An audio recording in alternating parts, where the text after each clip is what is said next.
கவலை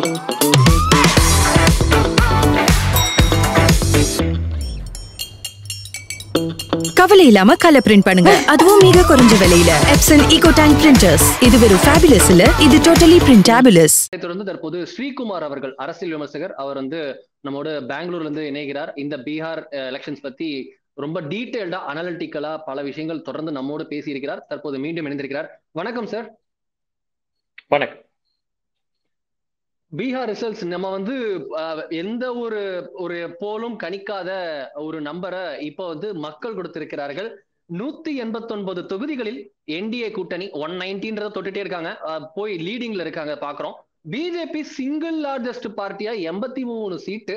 நீங்க கூட சொன்னீங்க RSS எல்லாம் பீகார்ல பெரிய பிரசன்ஸ் இல்ல, இருந்தாலும் அவங்களும் கடினமான உழைப்பை முறை போட்டிருக்கிறார்கள். ரொம்ப வித்தியாசமான ஸ்ட்ராட்டஜி பிஜேபி கையாண்டு இருக்கிறது அப்படின்னு தான் சொன்னீங்க. இந்த நம்பரை நீங்க எதிர்பார்த்தீங்களா? இந்த நம்பரை நான் எதிர்பார்க்கல. முதல்ல பீகாரை பற்றிய ஒரு புரிதலுக்காக மக்களுக்காக சொல்றேன். ராமாயண காலத்திலிருந்தே பீகாரின் வர்ணனை இருக்கிறது. வானரங்கள் சீதையை தேடி போன போது பீகார் அந்த டயத்தில் இருந்த மகதத்துக்கும் போயிருக்கிறார்கள். மகாபாரதத்தில் ஜராசந்தன் மகதத்தை ஆண்ட மன்னன், அவனும் அங்க இருந்து ஆட்சி செஞ்சிருக்கிறான். அங்கதேச மன்னன் கர்ணன் அப்படின்னு சொல்றோம் இல்லையா, அந்த அங்கம் அப்படிங்கிறது பீகாருடைய ஒரு ஆட்சி பகுதியாக இருக்கிறது. நீங்கள் குறிப்பிட்ட அந்த சாணக்கியர் கூட மகதத்தை பூர்வீகமாக கொண்டவர். சந்திரகுப்த மௌரியனை ஆட்சியில் அமர்த்திய சாணக்கியர், சந்திரகுப்த மௌரியர் எல்லோரும் அங்கிருந்துதான் உருவானார்கள். சோ ஜெயபிரகாஷ் நாராயணன்ல இருந்து உங்களுக்கு ஜார்ஜ் பெர்னாண்டஸ்ல இருந்து உங்களுக்கு எல்லாருமே இப்ப மகேந்திர சிங் தோனி வரைக்கும் பீகார் தான் எல்லாருமே. ஆமா, மிகப்பெரிய ஒரு அரசியல் புரிந்துணர்வும் நுண்ணறிவும் உள்ள மக்கள் அதிகம் இருக்கக்கூடிய ஒரு மாநிலம். நாலந்தா போன்ற பெரிய பல்கலைக்கழகங்கள் இருந்த மாநிலம். சீன யாத்திரிகர்கள் போன்ற ஹுவாங்சுவாங் போன்றவர்கள் அங்கு நாலந்தாவில் தங்கி கற்ற ஒரு மாநிலம். பௌத்தமும் சமணமும் ரொம்ப அங்க மிளிர்ந்த ஒரு மாநிலம். ஸோ எதுக்கு சொல்றேன், ஒரு சோசியலிசத்தின் ஒரு தாய் வீடாக கொண்ட ஒரு மாநிலம் பீகார். எதுக்காக இவ்வளவு விஷயத்த நான் சொல்ல விருப்பப்படுறேன்னா, அந்த பீகார் மக்களை தமிழகத்தில் குறிப்பாக இப்ப இருக்கக்கூடிய இந்த பத்திரிகையாளர்கள் வட்டாரத்திலும் சரி, எவ்வளவு நம்ம அவங்களுக்கு கொடுக்க வேண்டிய முக்கியத்துவத்தை நாம் கொடுக்காமல் விடுகிறோம் அப்படிங்கிறத நம்ம புரிஞ்சுக்கணும். சோ அதுக்காகத்தான் அதோடைய பாரம்பரியத்தை சொல்லி என்னுடைய உரையை தொடங்குகிறேன். ஃபர்ஸ்ட் இந்த வெற்றியை நான் உண்மையை சொல்ல போனா இவ்வளவு எக்ஸ்டென்சிவா நான் எதிர்பார்க்கல. I thought it was a silent wave election. 140 150 வரைக்கும் போகும் அப்படின்னு நான் கணித்தேன். கிட்டத்தட்ட 160 வரைக்கும் போகும் அப்படின்னு சில நண்பர்கள், அதாவது அபிஷேக் திவாரி இது போன்ற சில பத்திரிகையாளர்கள், அதாவது பீகாரை பூர்வீகமாக கொண்ட பத்திரிகையாளர்கள், அவர்களினோட தொடர்பில் இருந்தார்கள். அவர்கள் கொடுத்த ஃபீட்பேக்ஸ். ஸோ இது எல்லாத்தையும் வச்சு பார்க்கிற போது ஒரு 140 மினிமம், 150 ஆப்டிமம், 160 மேக்சிமம் அப்படிங்கிற ஒரு லெவலுக்கு இருந்தது. 190 போகும்னு நானும் எதிர்பார்க்கல. ஓகே, இந்த நம்பர்ல இப்ப பாக்குறோம் தேஜஸ்வி யாதவ் கிட்டத்தட்ட 3000 வாக்குகள் வித்தியாசத்தில் பின்னடைவில் இருக்கிறார் இருக்கு. வீட்டுக்கு ஒருவருக்கு அரசு வேலை உட்பட குடும்ப தொகுதியில் போட்டியிட்டது உட்பட எல்லாமே அவருக்கு சாதகமாக இருந்தது. இருந்தும் பின்னடைவில் இருக்கிறார் Tejashwi Yadav. What went wrong? இல்ல, அதுதான் சொல்றேன், அரசியல் நுண்ணறிவு அதிகமாக உள்ள மாநிலம் பீகார். அந்த மக்களை நீங்க ரொம்ப சர்வசாதாரணமா நினைக்க கூடாது. எப்ப ஒரு தலைவர்கள் தன்னோட அரசியலுடைய பீக்ல இருந்தாங்களோ, அதாவது நான் சொல்றது அதிகாரத்தின் பீக்ல இருந்தவங்களையே கூட கீழிறக்கிய ஒரு பெருமை பீகாருக்கு சேரும். இந்திரா காந்தி 1971 பெரிய வெற்றி பெறுறாங்க. 74 அங்க ஏற்பட்ட மாணவர் புரட்சி அப்படிங்கிறது தான் அதற்கப்புறம் ஜெயபிரகாஷ் நாராயணோட புரட்சியாக மாறி, அதுக்கப்புறம் எமர்ஜென்சியில முடிந்து இந்திரா காந்தியின் அந்த 77 தேர்தலில் அவருடைய வீழ்ச்சிக்கு காரணமாக இருந்தது. அது பீகார்ல இருந்து ஆரம்பிச்சது. அது பீகார் அது மட்டும் கிடையாது. நீங்க ஃபேமிலி பேஸ்டன்ல தேஜஸ்வி யாதவ் நின்னாரு அப்படின்னு சொல்றீங்க. ஃபேமிலி பேஸ்டன்ங்கிறது முக்கியமே கிடையாது. பீகார் பொறுத்தவரை வெளி மாநிலத்தை சார்ந்தவர்களாக இருந்தாலும் அவர்களை அரவணைத்து செல்லக்கூடிய மாநிலம் பீகார். சரத் யாதவ் பாருங்க, அவர் மத்திய பிரதேசை பூர்வீகமாக கொண்டவர். அவர் பீகார்ல சக்சஸ் ஆயிருக்காரு. ஜார்ஜ் பெர்னாண்டஸ் கர்நாடகாவை பூர்வீகமாக கொண்டவர். அவர் பீகார்ல சக்சஸ் ஆயிருக்காரு. சோ பூர்வீகத்தின் அடிப்படையில மட்டும் பீகார் மக்களை தேர்ந்தெடுப்பதில்லை. பல வெளிமாநிலத்தை சேர்ந்தவர்களை கூட தனதாக்கி கொண்டு அவர்களுக்கு ஒரு அரசியல் அவர்களை வந்து அவர்களை அரசியலில் வளர்த்து எடுத்து அவர்களை லீடர்ஸாக அவங்க வந்து ஏற்றுக்கொண்ட ஒரு மாநிலம் பீகார். அண்ட் இன்னும் ஒரு வேவ் எலெக்ஷன் அப்படிங்கிற போது அது வந்து எப்படி ஒரு காட்டாற்று வெள்ளம் எப்படி போகுமோ அதுல எழுத்தா மாதிரி யார் இருப்பாங்க எல்லாம் பார்க்கவே பார்க்காது. சோ அது போல வந்து இதுல யார் ஜெயிப்பாங்க யார் தோப்பாங்கிறத கணிக்கிறது ரொம்ப கஷ்டம். சோ அது மாதிரிதான் தேஜஸ்வி யாதவோட நிலைமையா இருக்கிறதும் பாக்குறேன். But it is too early to call. அவருடைய அந்த தொகுதியை பொறுத்த வரைக்கும் அவருக்கு வாய்ப்பு இருக்கிறது. But 3000 votes is not a small margin. இந்த டயத்துல பார்க்கணும், பொறுத்திருந்து பார்க்கணும். இதுல காங்கிரஸ் உடைய நம்பர் அவங்க கடந்த முறை 12 சீட்டு 18 சீட்டு கிட்ட எடுத்துருந்தாங்க. இப்ப 6 சீட்ல டேங்க் ஆகி நிக்கிறாங்க. அப்படியே தேங்கி நிக்கிறத பார்க்க முடிகிறது. ஒட்டுமொத்தமா 61 தொகுதியில போட்டிட்டு 6 சீட்ல வராங்க அப்படின்னா ஒரு கிட்டத்தட்ட 10% ஸ்ட்ரைக் ரேட் வச்சிருக்கிறது காங்கிரஸ். லிட்டரலி அவங்களுடைய அந்த ஓட்டு அதிகார யாத்திரை மொமெண்டம் எங்க பக்கம் எங்களுக்கு பெரிய அளவுல இருக்கு. எங்களுக்கு வந்து 2024 லோக்சபா எலெக்ஷன்ஸ்ல எங்க கூட வந்த நாங்க கான்ஸ்டிடியூஷனை காமிச்சு ஓட்டு கேட்ட மக்கள் அப்படியே எங்களுக்கு திருப்பி வராங்க. எங்களுக்கு பெரிய அளவுல ஷெட்யூல் காஸ்ட் முஸ்லிம் மட்டும் இல்ல, எங்களுக்கு ஓபிசி மக்களும் ஓட்டு போடுறாங்க, அப்பர் காஸ்ட் மக்களும் ஓட்டு போடுறாங்கன்னு ஏகப்பட்ட கிளைம்ஸ் இருந்தது. 6 சீட் வாட் வென்ட் ராங்? இல்ல, காங்கிரஸ் உடைய பெரிய பலம் அப்படின்னு பாத்தீங்கன்னா Seemanchal areas, Purvi Champaran and Paschimi Champaran, eastern north west Champaran சொல்லுவோம். சோ அங்க வந்து அவங்களுடைய திருக்கூட் ரீஜன் சொல்லலாம்.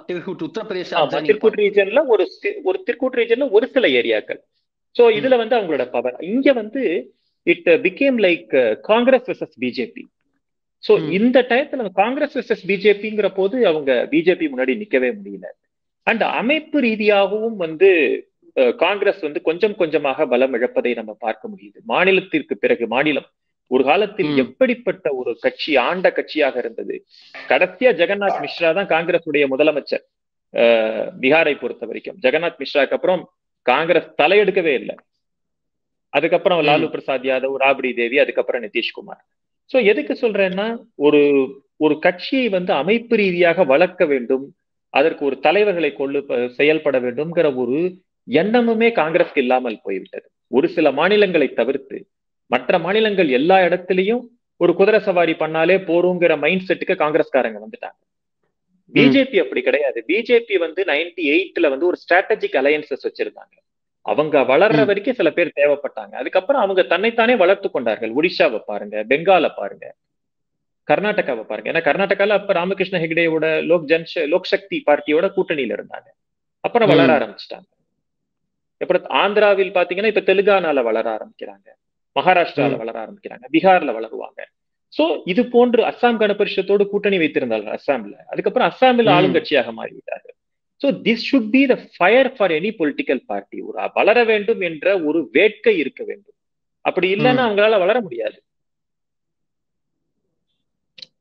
ஓகே, இதுல நம்ம பேசும்போது நிதிஷ்குமாரோடைய கம்பேக், நம்ம வந்து கொஞ்ச நாள் முன்னாடி சொல்லியிருந்தேன், இந்தியன் படத்துல பாட்டு ஒரு கம்பேக் இந்தியன் வரும், தாத்தா வராருன்னு கதரோட போறாருன்னு வரும். ரெண்டுத்தையும் காம்போவா சேர்த்து நிதிஷ்குமார் 5 வருஷம் கழிச்சு ஒரு பெரிய கம்பேக். 43 சீட்ல கடந்த முறை இருந்த ஜேடியு இம்முறை 73 சீட், லிட்டரலி உங்களுக்கு 30 சீட் இன்க்ரீஸ் பண்ணிருக்காங்க.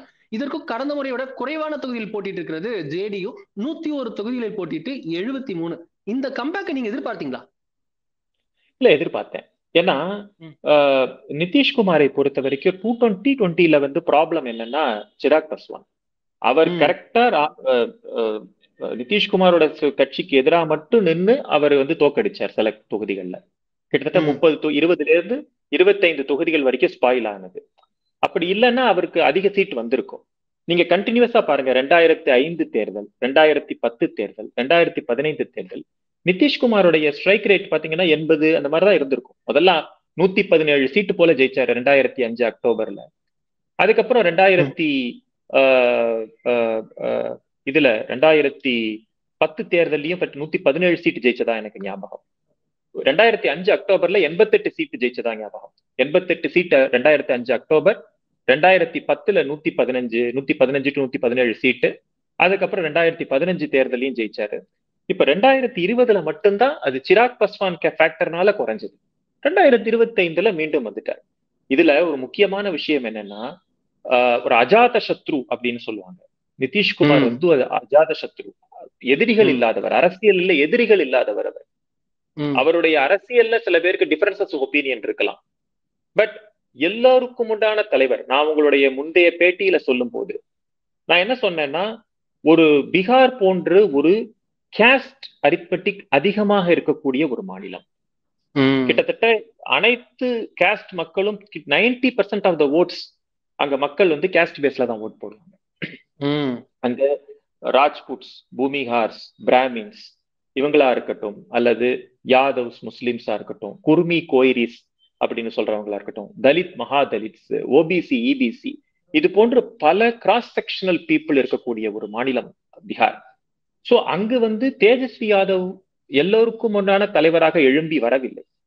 நிதிஷ்குமாருக்கு அந்த ஒரு கிரெடிபிலிட்டி இருந்தது, அவருடைய இன்டெகிரிட்டி யாருமே அவர் சந்தேகப்பட முடியாது. போன தடவை நான் சொல்லியிருப்பேன், அவருக்கு ஃபேமிலி அரசியல் கிடையாது, ஊழல் குற்றச்சாட்டு கிடையாது, அவருடைய அரசியல் அனுபவம் இன்றைய நிலையில யாருக்குமே கிடையாது பீகாரை பொறுத்த வரைக்கும். அது வந்து சிராக் பஸ்வான் இறந்து ராம்விலாஸ் பஸ்வான் இறந்து போயிட்டாரு, ஜார்ஜ் பெர்னாண்டஸ் இல்ல, சரத் யாதவ் இல்ல, அதே போல இவ்வளவு நிறைய பேர் வந்து அங்க இப்ப இல்ல. லாலு பிரசாத் யாதவ் ஓய்வு பெற்றுட்டாரு. சோ சமகாலத்துல யாருமே இல்ல. நீங்க சொன்னீங்க இந்த யூத் ஐகான் இஷ்யூ அப்படின்னு சொன்னீங்க. நீங்க நினைச்சு பாருங்க, 2 senior citizens, Modi and Nitish Kumar, they took on the youth brigade, ராகுல் அண்ட் தேஜஸ்வி. வெற்றி பெற்றது என்னன்னா சீனியர் சிட்டிசன்ஸ் தான் இந்த தடவை. சோ இவர் வந்து யூத் ஐகான் அப்படின்னு சொல்லிட்டு இருந்தாங்க, என்னைக்குமே ஒரு யூத் பிரிகேட் இவங்க அப்படின்னு சொல்லிட்டு இருந்தாங்க. கடைசியில அனுபவம் வென்றது, அவ்வளவுதான். ஓகே, இந்த ஓட் பெர்சன்டேஜ் இன்க்ரீஸ் ஆனது நம்ம எஸ்ஐஆர்னால கழிஞ்சது அப்படின்றது ஒரு பக்கம் இருக்கு. உங்களுக்கு ஒரு டபுள் ஓட்டிங், டூப்ளிகேஷன், இந்த மாதிரி ஓட்ஸ் எல்லாம் கழிஞ்சு ஒரு 66 லட்சம் ஓட்டு குறைஞ்சிருக்கு அப்படின்றது புரிஞ்சுக்க முடியுது. அதனால ஓட் பெர்சன்டேஜ் இன்க்ரீஸ் ஆயிருக்கு, டோட்டல் ஓட்ஸே குறைஞ்சனால பெர்சன்டேஜ் இன்க்ரீஸ் ஆகுன்றத புரிஞ்சுக்க முடியுது. ஆனாலும் பெண்கள் ஓட்டு அதிகம் டேர்ன் ஆனது ஒரு பாயிண்டா இதுல சொல்லப்படுகிறது. அதே போல நீங்களே நம்மளுடைய பேட்டியில, முந்தைய பேட்டியில நம்ம கிட்ட நீங்க பி எலெக்ஷன்ஸ் பத்தி நம்ம சாணக்கியால நீங்க 2 பேட்டி கொடுத்திருக்கீங்க, 3 பேட்டி கொடுத்தீங்க நினைக்கிறேன். அந்த 2 பேட்டில உள்ள சொன்னீங்க, சத் பூஜாக்கு வந்து அவங்க எல்லாம் அப்படியே தங்கிட்டாங்க, அப்படியே வந்து ஓட்டிங்கும் இருந்து ஓட்டிங்கும் போட்டுட்டு போயிடலாம் அப்படின்னு இருந்துட்டாங்க. சோ அதனால வந்து ஒரு பெரிய அளவுல ஒரு ஓட்டு இருக்கு அப்படின்னு நீங்க சொல்லியிருந்தீங்க. சத் பூஜாக்கு வந்திருக்காங்க அப்படின்னா அது இளைஞர்களா இருக்கணும்ன்ற ஒரு அசம்ஷன். அந்த இளைஞர்கள் வெளிமாநிலத்துல வேலை செஞ்சுட்டு இருக்காங்க, அவங்க தான் வராங்கன்னு. வெளிமாநிலத்தில் இருக்கிறவங்கனாலே வேலை செய்யறாங்கனாலே அவங்க எல்லாம் வந்து தேஜஸ்வி யாதவா தான் அவங்க ஆதரவு தான் இருப்பாங்க அப்படின்ற மாதிரி ஒரு பிம்பம் இருக்கிறது. யூத் ஓட்டு எல்லாம் தேஜஸ்வி யாதவ்ன்ற பிம்பமும் இருக்கிறது. இந்த சத் பூஜாக்கு வந்தவங்க இளைஞர்கள் இது மாதிரி எல்லா கேட்டகரியில போட்டாலும் இந்த ஓட்டு இவ்வளவு வந்துருக்கூடாது. என்ன நடந்தது? யங்ஸ்டர்ஸ் என்ன நினைக்கிறாங்க?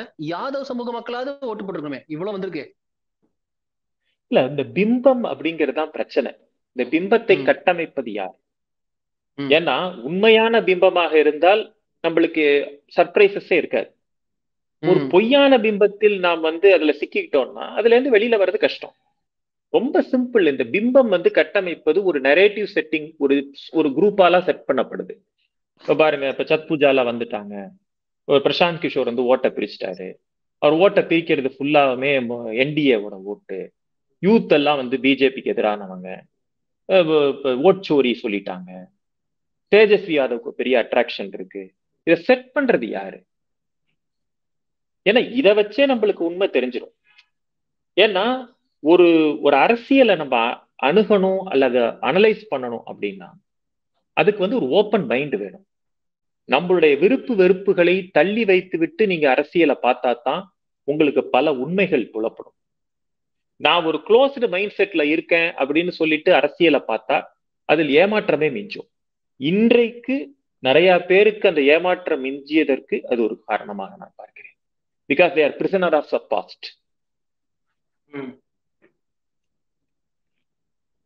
இதுல ஆர்எஸ்எஸ் உடைய ரோல், ஆர்எஸ்எஸ் வந்து உங்களுக்கு ஹரியானால பெரிய பிரசன்ஸ் இருக்கு, அவங்க வேலை செஞ்சாங்கன்றது ஆப்வியஸா பின்னாடி தெரிஞ்சது, பின்னாடிதான் தெரிஞ்சதாங்க. மகாராஷ்டிரால அவங்க வேலை செய்யறாங்கன்றது முன்னாடியே தெரிஞ்சிருச்சு. பீகார்ல என்ன வேலை செஞ்சாங்க ஆர்எஸ்எஸ், அவங்களுடைய பிரசன்ஸ் எப்படி இருக்கு? ஏன்னா அயோத்தியா மூவ்மெண்ட்ல பீகார்ன்றது ஒரு பெரிய இடம். அங்கதான் வந்து அத்வானி அவர்கள் கைது செய்யப்படுகிறார், நிறுத்தப்படுகிறது யாத்திரை. ரொம்ப முக்கியமான சென்சிட்டிவான பிளேசஸ் எல்லாம் இருக்கக்கூடிய இடம். ஆர்எஸ்எஸ் ரோல் எப்படி இருந்தது? இல்ல, ஆர்எஸ்எஸோட பிரசன்ஸ் கம்பேரிட்டிவ்லி கம்மி பீகார்ல. இப்போ நீங்க ஒரு இந்தியாவுடைய அந்த அரசியல் வரைபடத்தை நீங்க எடுத்து பாத்தீங்கன்னா RSS is more active in certain states. இப்போ குஜராத், ராஜஸ்தான், மத்திய பிரதேஷ், மகாராஷ்டிரா, இங்கெல்லாம் ஆர்எஸ்எஸ் உடைய பிரசன்ஸ் ஒரு டிஃபரெண்டா இருக்கும். கர்நாடகா, தெலுங்கானா இவங்கெல்லாம் ஒரு மாதிரி இருக்கும். பெங்கால், அஸ்ஸாம், ஒடிஷா, நார்த் ஈஸ்ட் இங்கெல்லாம் ஒரு மாதிரி இருக்கும். டெல்லி, ஹரியானா, பஞ்சாப், ஹிமாச்சல் இங்கெல்லாம் ஒரு மாதிரி இருக்கும். இதெல்லாம் இந்த செக்மெண்டா பிரிக்கலாம். பீகார்ல அந்த அளவு கிடையாது. பிராங்கா சொல்ல போனா இருக்காங்க, பட் பாக்கி ஸ்டேட்ஸை கம்பேர் பண்ற போது அந்த அளவு கிடையாது. ஸ்ரீகுமார் பாண்டே ஹியர். நம்ம வந்து இதுல ராகுல் காந்தி அவர்களுடைய எதிர்காலம் இங்க கேள்விக்குள்ளாய் நிக்குதா? அவருடைய லீடர்ஷிப், அவருடைய நேதൃത്വத்துல பார்க்கும்போது இப்ப அமித் மால்வியா ட்வீட் போடுறாரு, ராகுல் காந்திக்கு ஒன்னும் பிரச்சனை இல்லப்பா, அவருக்கு இன்னொரு தேர்தல் இன்னொரு தோல்வி இதெல்லாம் வழக்கம் தானே அப்படின்னு. சோ அவருடைய லீடர்ஷிப் ஒரு ஆல் இந்தியா லீடராக நரேந்திர மோடியை சேலஞ்ச் பண்ணக்கூடிய வாய்ப்பு இருக்கக்கூடியவராக அப்படி ப்ரொஜெக்ட் பண்ணக்கூடிய ராகுல் காந்தியுடைய தலைமைத்துவத்துக்கு ஒரு பெரிய சவாலா? நிச்சயமாக இது ஒரு சவாலாக நான் பார்க்கிறேன். ஏன்னா ராகுல் காந்தியை பொறுத்த வரைக்கும் அவர் யாரையுமே, சோனியா காந்திக்கு எல்லோரும் கட்டுப்பட்டு நடந்தார்கள். இப்ப இருக்கக்கூடிய இந்தி கூட்டணி தலைவர்கள் அப்ப வந்து யூபிஏன்னு இருந்தது. சோ அதுல இருக்கக்கூடிய தலைவர்கள் எல்லோரும் சோனியா காந்திக்கு கட்டுப்பட்டு நடந்தார்கள். அவருக்கு காரணம் அவருடைய அரசியல் எக்ஸ்பீரியன்ஸ்னு சொல்லலாம், அவங்களுடைய ஸ்டேட்டஸ் அப்படி இருந்தது. அரசியல்ல ராஜீவ் காந்தியோட அவங்க தொடர்ந்து பயணப்பட்டதை வந்து அவங்க இருந்தவங்க மக்கள் பார்த்தாங்க. சோ அதனால பாத்தீங்கன்னா மமதா பானர்ஜியோ, லாலு பிரசாத் யாதவோ, திரு கருணாநிதியோ, இல்ல மற்ற இருக்கக்கூடிய ஷிபு சோரன் இப்போ இறந்து விட்டார், சோ ஷிபு சோரனோ, இவங்க எல்லாருமே அவர்களை வந்து ஒரு தலைவராக பார்த்து நடந்தார்கள். ராகுல் காந்தி லீடர்ஷிப் எடுத்ததுக்கு அப்புறம் இதுல வந்து ஒரு பெரிய தொய்வு இருப்பதாக பார்க்கிறேன். யாருக்குமே ஒரு கிரெடிபிலிட்டியே ராகுல் காந்தி மேல இல்லை.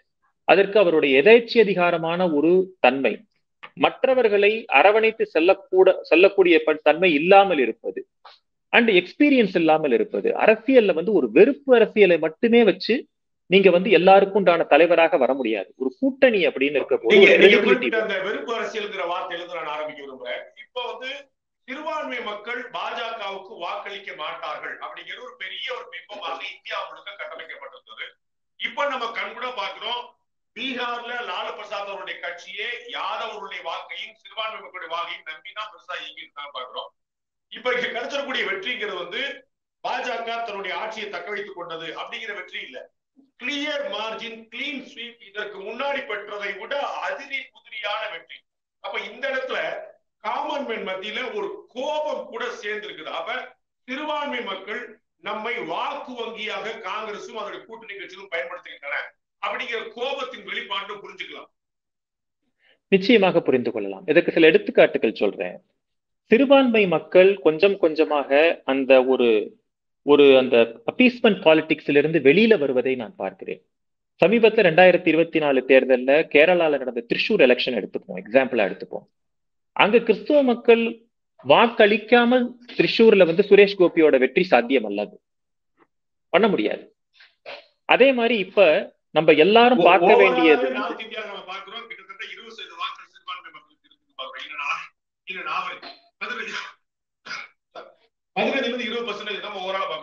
நீங்க சொன்ன சுரேஷ் கோபி உட்பட பாரத பிரதமர் நரேந்திர மோடி உட்பட யூபியில யோகி ஆதித்யநாத் உட்பட இப்ப வரைக்கும் பார்க்கும்போது சிறுபான்மை மக்களுடைய வாக்கு இல்லாமல் பாஜக வெற்றி பெற்றிருக்க முடியாது.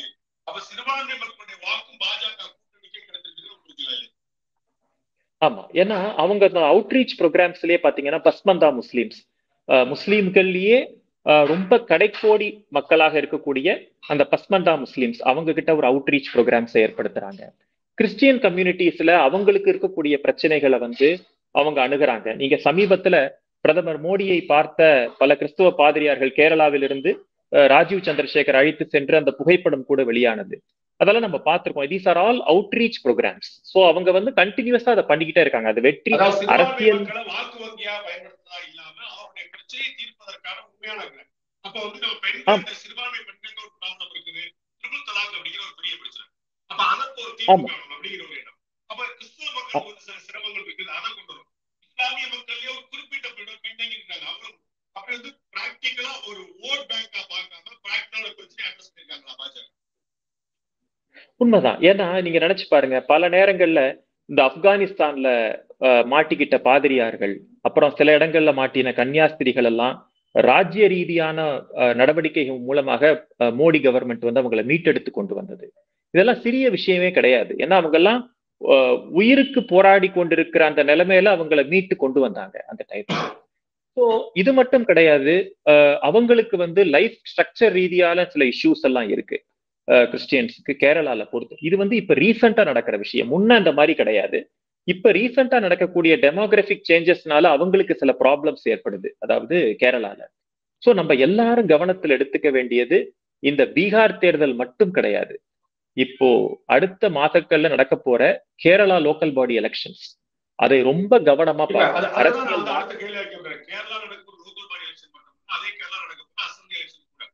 கேரளா, தமிழ்நாடு, வெஸ்ட் பெங்கால், அஸ்ஸாம் 2026 ஒரு 6 மாநிலங்கள் வந்து ஒரு 5 மாநிலங்கள் வந்து தேர்தலை சந்திக்கிறது. அப்ப இது வந்து இந்த பீகார் எலெக்ஷன் இந்த பிற மாநிலங்களை கிரியேட் பண்ண போகிற இம்பாக்ட், இது வந்து அதோடைய ரிப்பிள் எஃபெக்ட் சொல்லுவாங்கல்ல, அங்க ஒன்று தென்னை மரத்தை தேல் கொட்டினா பல மரத்தை நெருங்கி ஓடிப்பாங்க. அந்த மாதிரி இங்க பீகார் நடந்திருக்கக்கூடிய இந்த இந்திய கூட்டணிக்கு ஏற்படக்கூடிய பின்னடைவு இது மற்ற மாநிலங்கள்ல என்ன தாக்கத்தை ஏற்படுத்தும்? ஆமா, ஏன்னா இந்த இந்த தேர்தல் வந்து நம்ம நடக்க போறதை நம்ம ஒரு பின்னோட்டத்தோட பார்த்தோம்னா, 2024ல 240 சீட்டு வாங்கினார் மோடி அவர்கள், அவரோட கட்சிக்கு, பிஜேபிக்கு. ஸோ அதுக்கப்புறமே அவர் ஒரு வீக் பிரைம் மினிஸ்டரா பார்த்தாங்க. ஸோ எப்ப வேணாலும் இந்த கவர்மெண்ட் கவுந்துரும் அப்படிங்கிற ஒரு கண்ணோட்டத்தோடைய ஒரு பிம்பம் கட்டமைக்கப்பட்டது. ஆனா அதை வந்து அவருக்கு வந்து அந்த சேலஞ்சை அவர் ஆப்பர்ச்சுனிட்டியாக பயன்படுத்தி கொண்டார். வரக்கூடிய ஒவ்வொரு மாநில தேர்தலிலும் யூகங்கள் அமைத்து அவர் வெற்றி பெற்றுட்டே வர, ஹரியானா, மகாராஷ்டிரா, டெல்லி, இப்போது பீகார், நாளைக்கு நீங்க சொல்ற மாதிரி பெங்காலிலும், அஸ்ஸாமிலும், கேரளாவிலும், தமிழகத்தில் எந்த அளவுக்குன்னு பார்க்கணும்.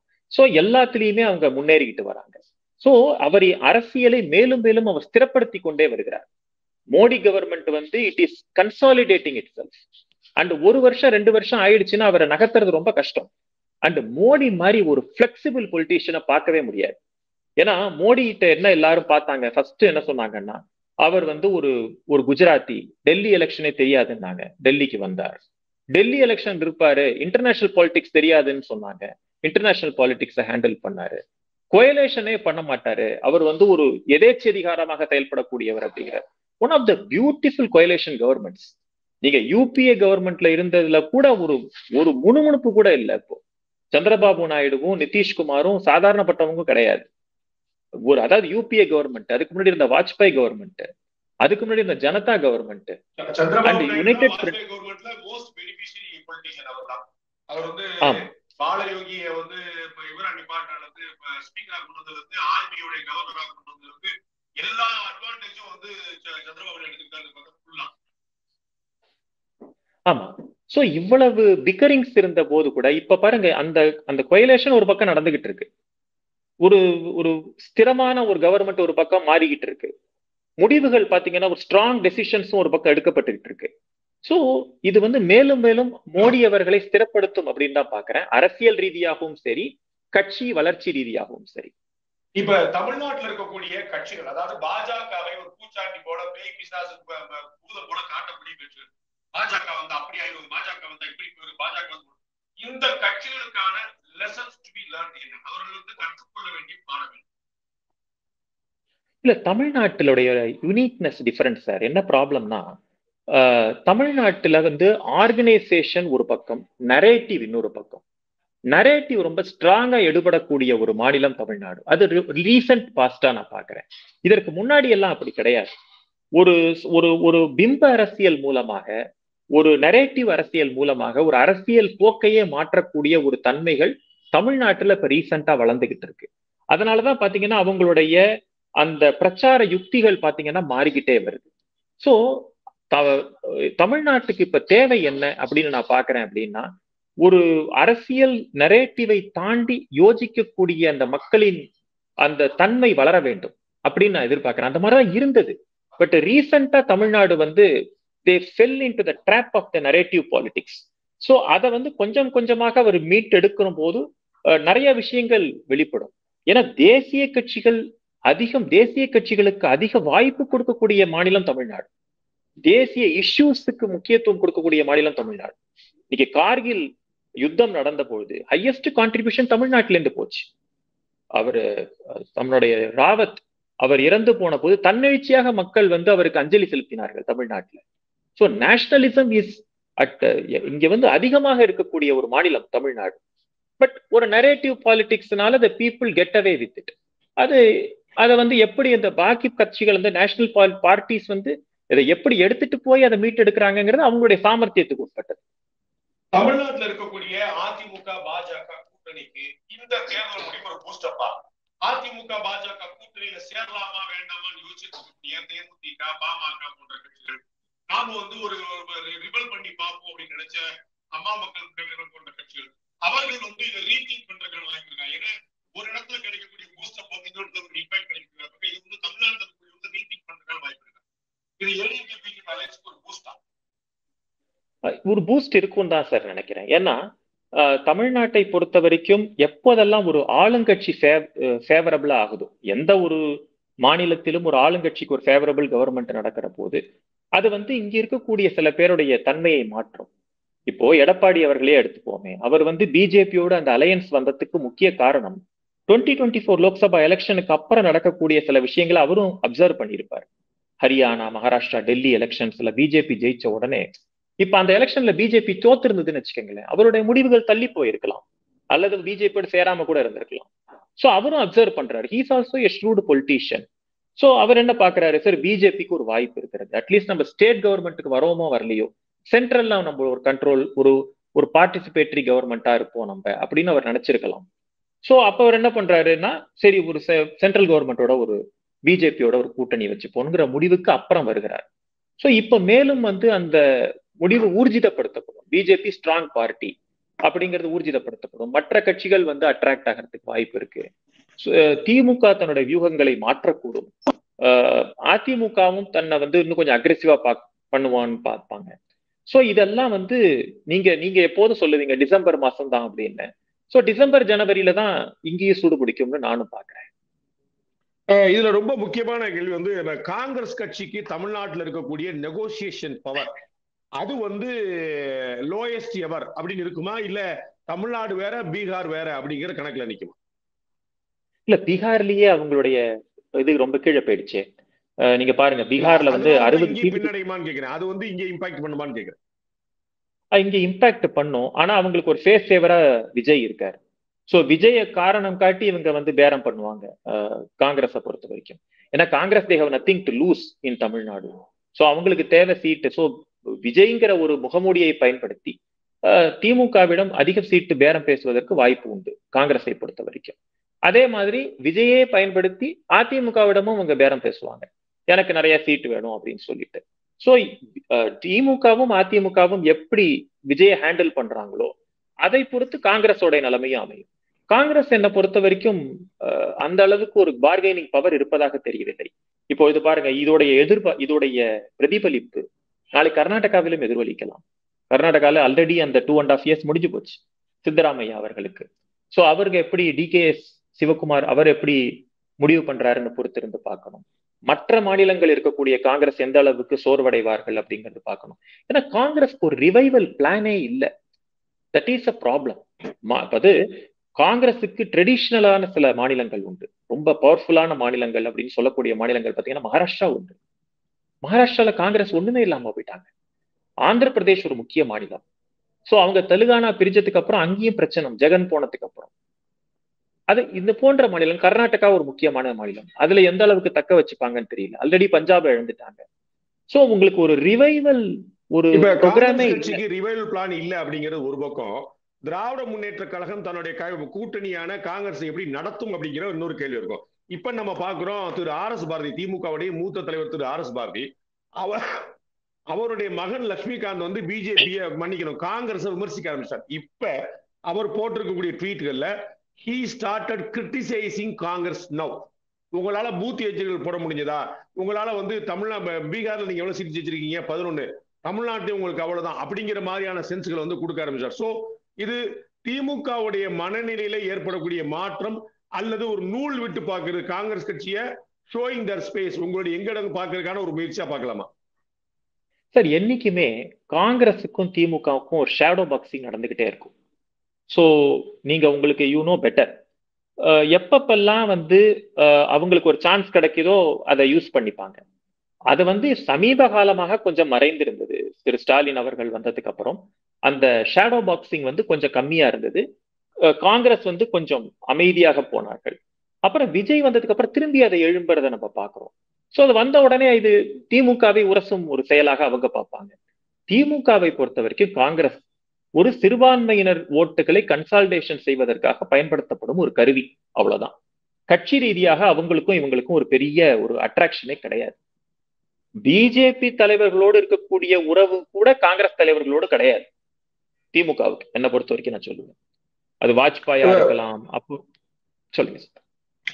பிஜேபி வந்து ஒரு கிளியர் மேண்டேட் 86 சீட் வந்து இப்ப எடுத்திருக்காங்க. 190ல அவங்களுடைய கான்ட்ரிபியூஷன் வந்து 86. கடந்த முறை பெற்றதை விட 12 சீட் வந்து அதிகம்.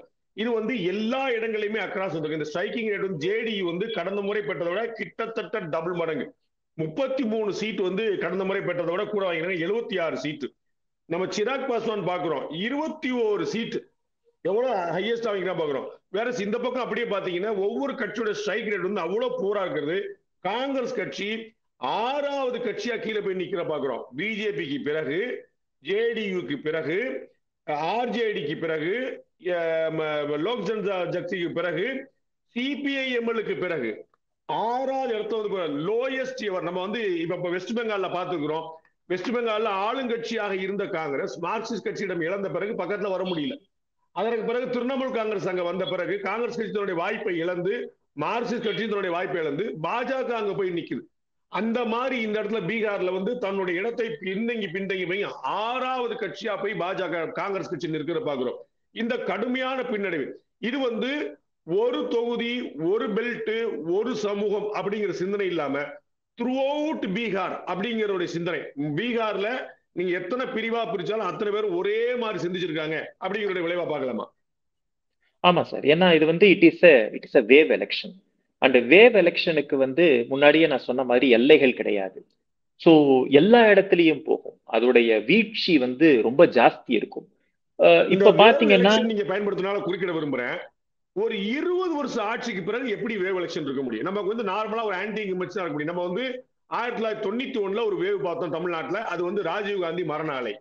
1996ல ஒரு வேவ் பார்த்தோம், ஜெயலலிதா அவர்களுடைய மீதான அதிருப்தி அலை பார்த்தோம். இப்படி வேவ்னு ஒண்ணு இருந்துச்சுன்னா அதுக்கு ஒரு பெரிய காரணம் இருக்கும். அது வந்து ஒரு எலெக்ஷனா இருக்கும். இப்படி 5 எலெக்ஷன்ல வந்து 5வது முறையா தொடர்ந்து வெற்றி, அது வந்து 20 வருஷமா ஒரே முதலமைச்சர், அவர் வந்து இவ்வளவு ஸ்ட்ராங்கா வந்து நிக்கிறாருன்னா இந்த வேவுங்கிற வார்த்தைக்கு வேற அர்த்தம் நம்ம கற்பிக்க வேண்டி இருக்குதா? வேவுங்கிறதுக்கான சென்ஸே நம்ம வேற மாதிரி வலியுறுத்த வேண்டி இருக்குதா? ஆன்டி இன்கம்பன்சில இருந்திருக்கணும். ஆக்சுவலா நம்ம பார்த்திருக்கிறோம், ஒடிசால ஒரு ஆன்டி இன்கம்பன்சி இருந்துச்சு, ரொம்ப வருஷமா ஒரே சிஎம் இருந்தாங்க. இப்ப நம்ம பாக்குறோம் வெஸ்ட் பெங்கால்ல ஒரு ஆன்டி இன்கம்பன்சி இருக்கு, ரொம்ப வருஷமா ஒரே சிஎம் இருக்கிறாங்க. அப்படி ஒரு ஆன்டி இன்கம்பன்சி வேவ் இருந்திருக்க வேண்டிய இடத்துல இப்படி பாசிட்டிவ் வேவ் சொல்லோட பாசிட்டிவ் வைப், இது எப்படி எங்க சாத்தியமாகும்? ஒரு சில மாநிலங்கள்ல நடந்திருக்கு சார். சமீபத்தில் நடந்த குஜராத் எலெக்ஷன் எக்ஸாம்பிளா எடுத்துப்போமே. 2018ல நடந்த குஜராத் எலெக்ஷன் ரொம்ப கஷ்டப்பட்டு தான் பிஜேபி ஜெயிச்சாங்க. Whereas 2022 it was a wave, highest ever. BJP 150 சீட்டை கிராஸ் பண்ணாங்க அவுட் ஆஃப் 182 சீட்ஸ். ஸோ எத்தனை வருஷம் கழிச்சு நீங்க சொன்ன அதே 20 வருஷத்துக்கு மேல கேஷுபாய் பட்டேல் போய், மோடி போய், ஆனந்திபென் பட்டேல் போய், இப்ப இருக்கிற பூபேந்திர பட்டேல், அப்ப விஜய் ரூபானி போய், பூபேந்திர பட்டேலோட காலத்துல நம்ம அதை பாக்குறோம். மத்திய பிரதேஷ் எக்ஸாம்பிளா எடுத்துப்போமே. 2018ல வந்து அவங்க தோல்வி அடைஞ்சாங்க. 2023ல it was a wave.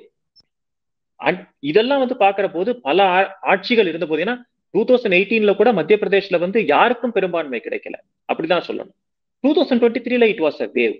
So wave அப்படின்னு வரும்பொழுது இந்த ஹரியானா எக்ஸாம்பிளா எடுத்துப்போமே. 3 எலெக்ஷன் நடந்தது. 2014 எலெக்ஷன்ல 46 சீட்ஸ் தான் ஜெயிச்சாங்க. 2019 எலெக்ஷன்ல 40 குறைஞ்சாங்க. 2024ல பாருங்க 48 ஆயிட்டாங்க. ஸோ அது வேவ்னு சொல்ல முடியாது, பட் அந்த இன்க்ரீஸ்டு மேண்டேட். ஸோ அது எப்படி நம்ம பார்க்கிறோம் அப்படின்னு பாத்தீங்கன்னா 2 காரணம். ஒன்று, இருக்கக்கூடிய ஆளும் கட்சி தன்னை ரிவ்யூ பண்ணிக்கிறாங்க, ரினியூ பண்ணிக்கிறாங்க, தன்னை புனருத்தாரணம் செய்து கொள்கிறார்கள். ஆப்போசிட்ல இருக்கிறவங்க இன்னும் கீழே போறாங்க, அவங்களுக்கு இந்த ஸ்ட்ராட்டஜி புலப்படவில்லை. ராகுல் காந்தி தேஜஸ்வி யாதவ் எல்லோருக்கும் உண்டான தலைவராக எழும்பி வரவில்லை, எல்லோருடைய நன்மதிப்பையும் அவர் பெறவில்லை. அது ஒரு காரணம். நிதிஷ்குமாரை மக்கள் அவருடைய கடைசி கவர்மெண்டா பாக்குறாங்க. Maybe I may be wrong also. நீண்ட ஆயுளோடும் இருக்கட்டும். அவரை என்ன நினைக்கிறாங்கன்னா, அவருக்கு ஒரு நல்ல ஒரு ஃபேர்வெல் கொடுக்கணும் அப்படின்னு பார்க்கலாம். சோ இவ்வளவு வருஷம் நல்லா திருவாரூர்ல போட்டிட்டு நான் எனக்கு இது கடைசி நேரம் சொல்றது மாதிரி. ஆமா, அவர் டிக்ளேர் பண்ணாரு. நிதிஷ்குமார் அது மாதிரி டிக்ளேரே பண்ணல.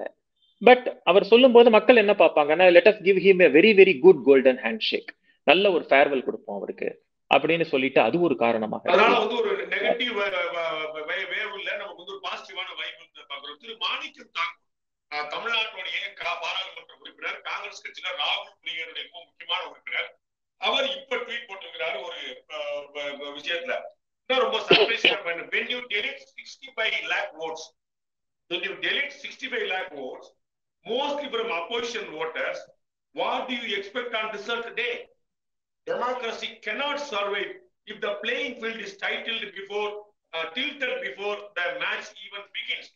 அப்படின்னா 65 லட்சம் வாக்காளர்கள் பேர் நீக்கப்பட்டதுதான் எங்களுடைய தோல்விக்கு காரணம்னு காலையில முதல் வேலையாவே திரு மாணிக்கம் தாக்கூர் தன்னுடைய கருத்தை தெரிவிச்சிருக்காரு. சார், இது நம்ம எப்படி பார்க்கணும்னா, எலெக்ஷன் கமிஷனுக்கு we have to give due respect. And நான் 2005 அக்டோபர் மாதம் நடந்த எலெக்ஷன் கமிஷனை நடத்திய KJ ராவ் அவர்களை நினைவு கூற வேண்டும் என்று நினைக்கிறேன். ஏற்கனவே திரு அருணோடு என்னுடைய பேட்டியில கூட நான் அதை சொல்லியிருந்தேன். KJ ராவுக்கு we have to be எப்படி சொல்றது, நன்றி கடன் பட்டிருக்கிறோம். ஒரு காலத்துல எப்படி நடந்த எலெக்ஷன்ஸ், அப்போ ஓட்டு பெட்டிகள் சூறையாடப்படும், வேட்பாளர்கள் கடத்தி செல்லப்படுவார்கள், வாக்காளர்கள் கொல்லப்படுவார்கள், பூத் கேப்சரிங் நடக்கும். ஸோ அந்த டயத்துல எலெக்ஷன் கமிஷன் எவ்வளவு ஃபேர் அண்ட் ஃப்ரீயா நடத்தினாங்க அந்த டயத்துல. இத்தனைக்கும் அந்த time 2005 October, it was during the Congress time. இருந்தாலும் அந்த டயத்துல இருந்த election commission they have appointed mister KJ Rao. அவர் ஒரு ரிட்டையர்டு எலெக்ஷன் ஆபீசர். அவர் நடத்தி அதுக்கப்புறம் ஆமா. சோ அப்படிப்பட்ட ஒரு எலெக்ஷனை அடுத்ததுக்கு அப்புறம் ஒரு ரீபோலிங் கூட நடக்கலையே, ஒரு கம்ப்ளைண்ட் கூட இல்லையே. ஒரு எப்படிப்பட்ட கவர்மெண்ட்ல இருந்து, எதுக்கு இந்த எக்ஸாம்பிள சொல்றேன்னா, பீகார்ல அப்படி நடந்த ஒரு எலெக்ஷன் இப்ப ஒரு ரீபோலிங் கூட நடக்காமல் பீஸ்ஃபுல்லா நடந்து முடிஞ்சிருக்கு. 2வது 65 லட்சம் பேர் அப்படின்னு சொல்றாங்க. ஸோ என்னைக்குமே ஒரு போல் ரிவிஷன் அப்படிங்கிறது ரொம்ப முக்கியம். இப்போது நான் தமிழ்நாட்டுல முதல்ல வாக்காளனாக இருந்தேன். நான் தமிழ்நாட்டுல ஓட்டு போட்டிருக்கிறேன். அதுக்கப்புறம் நான் குடிபெயர்ந்து வந்துட்டேன். அதுக்கப்புறம் நான் இங்கேதான் ஓட்டு போடுறேன். ஸோ என்னோட ஓட்டை நான் தமிழ்நாட்டுல பயன்படுத்த முடியாது. சோ அப்படி இருந்ததுன்னா ஒரு பாயிண்ட் என்ன அப்படின்னா, நீங்க ரொம்ப சரியா குறிப்பிட்டது போல இந்த 2025 சட்டமன்ற தேர்தல்ல முறைகேடு காரணமா ஒரு பூத்துல கூட திரும்ப தேர்தல் நடத்தப்படல. தேர்தலின் போது ஒரு இடத்துல கூட வன்முறை நடக்கல. இதற்கு முன்னாடி 1985, 1995, 2005 அப்படிங்கிற வருஷங்கள்ல வன்முறை மட்டுமல்ல உயிர் பலி நடந்திருக்கு தேர்தல். அப்ப அந்த ஃப்ரீ அண்ட் ஃபேர் எலெக்ஷன் அப்படிங்கிறதுக்கு 65 லட்சம் வாக்காளர்கள் காணாம போயிட்டாங்கன்னா ஆல்மோஸ்ட் 10%. அப்ப எவ்வளவு பெரிய பப்ளிக் அவுட்கிரை இருந்திருக்கும். உண்மையிலேயே நிகழ்கால வாக்காளர்கள் கூத்தப்பட்டிருந்தாங்கன்னா எவ்வளவு பெரிய பப்ளிக் அவுட்கிரை இருந்திருக்கும். அப்படி எங்கேயுமே நடக்கல. தேர்தல் முறைகேடு இல்ல, தேர்தல் வன்முறை இல்ல. ஆனால் திரு மாணிக் தாக்கூர்ல இருந்து காங்கிரஸ் எல்லாரும் பிலீவ் பண்ண முடியுது, கண்ணை மூடிக்கொண்டு பிலீவ் பண்ண முடியுது. 65 லட்சம் ஓட்டு போயிடுச்சு, அது மொத்தமா கொத்தா எங்களுக்கு தான் வளர்ந்திருக்க வேண்டியது. இது பூனை கண்ணை மூடிக்கொண்டு உலகம் இருந்துதான் நினைக்கிறதா கருதலாமா? சார், எலெக்ஷன் கமிஷனுடைய, ஏன்னா கட்சிகள் சார்பா பேசக்கூடியவங்க நிறைய பேர் இருப்பாங்க. ஒரு இண்டிவிஜுவல் பொலிட்டிக்கல் அனலிஸ்ட், நான் ஒரு பொலிட்டிக்கல் ஸ்டூடெண்ட். ஸோ நான் எலெக்ஷன் கமிஷனுடைய, ஏன்னா அரசியலை மட்டும் பார்க்க வேண்டியவர்கள், தேர்தலையும் நான் பார்க்க வேண்டும், தேர்தல் ஆணையத்தின் செயல்பாடுகளையும் நான் பார்க்கணும். ஸோ எப்படிப்பட்ட சூழ்நிலையில நம்ம முன்னாடி இருந்தோம். we were using paper ballots. அதுக்கப்புறம் என்ன பண்ணோம், இவிஎம் கொண்டு வந்தோம். இவிஎம் சரியா இருக்கு, ப்ராப்ளம் இருக்கு அப்படின்னு பார்த்ததுக்கு அப்புறம் we went to VVPAT, அதுக்கு கொண்டு போனோம். அதுக்கப்புறம் இப்போ வெப்சைட்ஸை இன்க்ரீஸ் பண்ணியிருக்காங்க. முன்னெல்லாம் தூர்தர்ஷன்ல நம்ம தேர்தல் முடிவுகளை பார்ப்போம். ட்ரெண்டிங் ஆரம்பிக்கும் மத்தியானம் தான் தெரிஞ்சு, சாயந்தரத்துக்கு மேலதான் நம்ம ட்ரெண்டிங்கே பார்ப்போம். மறுநாளைக்கு தான் ரிசல்ட் தெரியும். இப்ப பாருங்க, 2 மணி நேரத்துல நம்ம ரிசல்ட்ஸை வச்சே விவாதம் பண்ணிக்கிட்டு இருக்கோம். ஸோ இந்த இம்ப்ரூவ்மெண்ட். 2வது, அந்த எலெக்ஷன்ஸ் எவ்வளவு டீப் ரூட்டடா எடுத்துட்டு போயிருக்காங்க. ஜூனாகத்னு ஒரு இடம் குஜராத்ல, அங்க ஒரே ஒரு வாக்காளர் தான், ஒரே ஒரு ஓட்டர் தான் ஒரு கான்ஸ்டிடியூவன்சிக்கு. அங்க ஒரு போலிங் பூத், அங்க ஒரு 4-5 பேர் உட்கார்ந்து இருப்பாங்க. இங்கு வைக்கிறதுக்கு ஒருத்தர், ஸ்லிப் கொடுக்கறது ஒருத்தர், ஓட்டிங் ஆபீசர் ஒருத்தர், அதுக்கப்புறம் வெளியில செக்யூரிட்டி ஒருத்தர், ஒரு ஓட்டருக்கு 4-5 பேர் மேல. ஸோ இது மட்டும் கிடையாது. நீங்க பாருங்க, ராஜஸ்தான்ல இருக்கிற டெசர்ட்ஸா இருக்கலாம், அல்லது வந்து நக்சல் ஏரியாஸா இருக்கிற சத்தீஸ்கர், ஜார்க்கண்டா இருக்கலாம், மவுண்டன் ஏரியாஸ், மவுண்டன் ரேஞ்சஸ் இருக்கக்கூடிய நார்த் ஈஸ்டர்ன் ஸ்டேட்ஸா இருக்கலாம், டீப் ஜங்கிள்ஸா இருக்கலாம். உயிருக்கே உத்தரவாதம் கிடையாது. ஸோ அந்த மாதிரி இடத்துல எலெக்ஷன்ஸ் கண்டக்ட் பண்றாங்க. இந்த முறை பீகாரை பொறுத்த வரைக்கும் 2025 எலெக்ஷனை சொல்றேன், ஒரு நியூஸ் பேப்பர் கிளிப்பிங் வந்தது. அதுல என்ன மென்ஷன் பண்ணிருக்காங்கன்னா, Bihar has become Naxal free this time. ஒரு பெண் அவங்க சொல்றாங்க, நான் இப்பதான் ஃபர்ஸ்ட் இவிஎம் பாக்குறேன், நான் இப்பதான் இவிஎம்ஏ நான் முதல்ல பாக்குறேன், நான் இப்பதான் ஓட்டு போடுறேன் அப்படிங்கிறாங்க. ஒரு முதியவரும் சொல்றாரு, இப்பதான் நாங்க வந்து தைரியமா ஓட்டு போடுறோம், இந்த முறை ஓட்டு போடுறோம். எத்தனை வருஷம் கழிச்சு? 70 வருஷம் கழிச்சு. So you are just belittling the efforts of an election commission. நிறை குறைகள் இருக்கலாம். ஒரு ஆர்கனைசேஷன் அப்படியே கரெக்டா வந்து ஹோலி கவ்வா இருக்க முடியாது. அவங்களுக்கும் ப்ராப்ளம்ஸ் இருக்கும், அவங்கள்ட்ட நிறை குறைகள் இருக்கலாம். ஸோ அதுக்கு தான் செக்ஸ் அண்ட் பேலன்சஸ் வச்சிருக்காங்க. எலெக்ஷன் கமிஷன் மேல தப்பு இருந்ததுன்னா you can approach the supreme court. அதுக்குன்னு வரையறுக்கப்பட்ட சில ப்ரொசீஜர்ஸ் இருக்கு, அதுக்கு நீங்க போகலாம். அதனால வெளியில மட்டும் பேசிக்கிட்டு இருக்கிறதுனால எந்த முடிவும் வரப்போறது கிடையாது. அது கான்ஸ்டிடியூஷன் மேல அமைத்த நம்மளுடைய ஃபோர் ஃபாதர்ஸ், அதுக்கு தானே இவ்வளவு செக்ஸ் அண்ட் பேலன்சஸ் வச்சிருக்காங்க. அதனாலதானே இவ்வளவு வருஷம் கழிச்சு.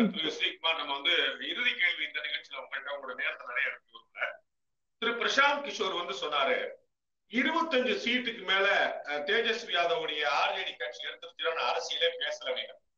25 சீட் அப்படிங்கிறது வந்து ரொம்ப அண்டர் மீனிங், அண்டர் எஸ்டிமேட்டடா வந்து ஒரு ஏதோ வைத்தறிச்சலா பார்க்கப்பட்ட விஷயம். ஆனா இப்ப வந்து அவங்க 30 சீட்டு கீழே வந்து நிக்கிறாங்க. அருண் அந்த இடத்துல தான் நிக்கிறாங்க. அப்படிங்கும் போது அவருடைய எவ்வளவு கணிப்பு எவ்வளவு ஸ்ட்ராங்கா சரியா இருந்திருக்கு அப்படிங்கிறத தாண்டி இவ்வளவு தூரம் ஆர்ஜேடி வெறுப்பை சம்பாதிப்பதற்கான காரணம் என்ன? லாஸ்ட் டைம் பிரசாந்த் கிஷோர் அரசியல் விமர்சகர், அரசியல் ஆய்வு பிரசாந்த் கிஷோர் வேறு, அரசியல்வாதி பிரசாந்த் கிஷோர் வேறு. என்றைக்கு ஒரு அரசியல்வாதியாக அவர் மாறுகிறாரோ அப்பொழுதே அந்த பழைய அந்த நுண்ணறிவு அவரை விட்டு சென்று விடுகிறது. He is also becoming a victim of the politics அப்படின்னு நம்ம எடுத்துக்கலாம். சோ இதற்கு பெஸ்ட் எக்ஸாம்பிள் பிரசாந்த் கிஷோர். இது வந்து நம்மள மாதிரி பீப்புளுக்கு, அரசியலை தள்ளி இருந்து பார்ப்பவர்களுக்கு இது ஒரு பாடமாக அமையட்டும். இது ஒரு பாயிண்ட். இல்லைன்னா நான் அரசியலுக்கு போனேன்னா நானும் அதை இழந்துருவேன். நான் ஐ லூஸ் மை அனலிசிஸ்.